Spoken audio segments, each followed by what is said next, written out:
ইসলামী bank news top 10। Begum Khaleda জিয়াকে বিদেশে নেয়ার বিষয়ে সিদ্ধান্ত রাতে মেডিকেল বোর্ডের সিদ্ধান্তেই নির্ভর করছে এয়ার অ্যাম্বুলেন্স আসার সময়। বেগম খালেদা জিয়ার চিকিৎসা নিয়ে এভার কেয়ারের চিকিৎসকদের সাথে সার্বক্ষণিক আলোচনা করছেন তার পুত্রবধূ তারেক রহমানের স্ত্রী ডাক্তার জুবাইদা রহমান। অবিরাম নির্যাতনে অসুস্থ বেগম খালেদা জিয়ার জীবন এখন চরম সংকটে, মন্তব্য বিএনপির ভারপ্রাপ্ত চেয়ারম্যান তারেক রহমানের। নির্বাচনী জোট ও আসন নিয়ে আলাপ আলোচনা এখনো শেষ হয়নি বলে জানিয়েছেন বিএনপির স্থায়ী কমিটির সদস্য আমির খসরু মাহমুদ চৌধুরী। ঢাকা ৭ আসনের সাবেক সংসদ সদস্য নাসিরউদ্দিন আহমেদ পিন্টুকে হত্যা করা হয়েছে অভিযোগ করে এর সাথে জড়িতদের বিরুদ্ধে ব্যবস্থা নেওয়ার দাবি জানিয়েছে শহীদ পিন্টু স্মৃতি পরিষদ।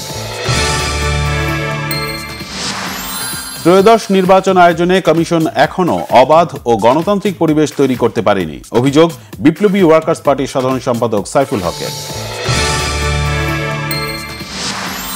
শিল্প উপদেষ্টা আদিলুর রহমান খান বলেছেন, বিদেশ থেকে চিনি আমদানি আপাতত বন্ধ রয়েছে, আগে বিক্রি হবে দেশের চিনিকলের উৎপাদিত চিনি।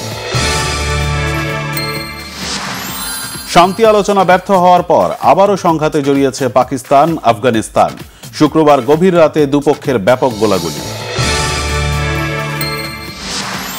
2026 বিশ্বকাপ ফুটবলের ড্র অনুষ্ঠিত। 48 দলের ভাগ্য নির্ধারণে তুলনামূলক সহজ গ্রুপে আর্জেন্টিনা ও ব্রাজিল। বিশ্বের বিভিন্ন জায়গায় যুদ্ধ সংঘাত থামিয়ে বিশ্বব্যাপী শান্তির বার্তা নিয়ে আসায় প্রথমবারের মতো ফিফা শান্তি পুরস্কার পেলেন ডোনাল্ড ট্রাম্প।